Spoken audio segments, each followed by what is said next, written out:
2024 T20 உலகக்கோப்பை தொடருக்கான இந்திய அணியில் ரிங்கு சிங் தேர்வு செய்யப்படவில்லை. அது குறித்து அணி தேர்வின் போதே கடும் விமர்சனம் எழுந்தது.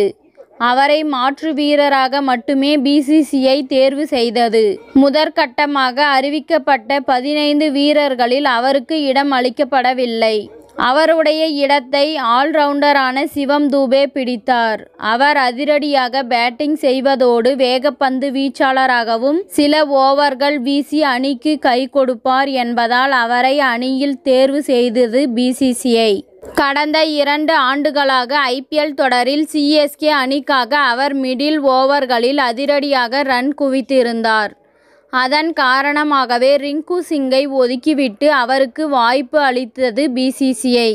இந்த நிலையில் 2024 T20 உலகக்கோப்பை தொடரின் பயிற்சி போட்டியில் வங்கதேச அணிக்கு எதிராக சிவம் தூபே மோசமாக பேட்டிங் ஆடினார்.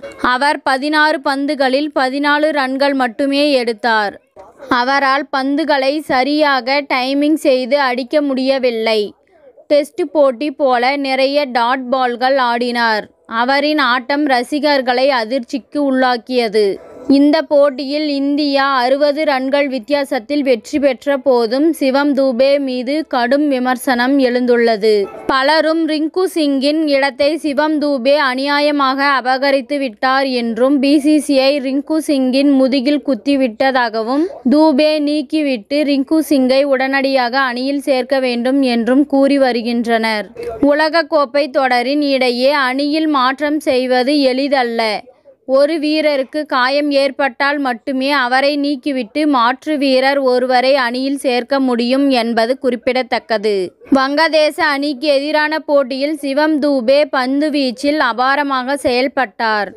அவர் 3 ஓவர்களில் 13 ரன்கள் மட்டுமே விட்டு கொடுத்து 2 விக்கெட்டுகள் வீழ்த்தினார். அந்த வகையில் சிவம் தூபே நம்பிக்கை அளித்திருக்கிறார். எனவே குரூப் சுற்றில் அவர் மீண்டும் தனது பேட்டிங் ஃபார்மை மீட்க வாய்ப்பு உள்ளது. இத்துடன் இந்த செய்தி முடிவடைகின்றது. நன்றி, வணக்கம். மீண்டும் அடுத்த வீடியோவில் சந்திப்போம். மேலும் இது போன்ற சுவாரஸ்யமான தகவல்களை அறிய தமிழ் சிறை சேனலை சப்ஸ்கிரைப் பண்ணுங்க, ஷேர் பண்ணுங்க, லைக் பண்ணுங்க மற்றும் கமெண்ட் பண்ணுங்க.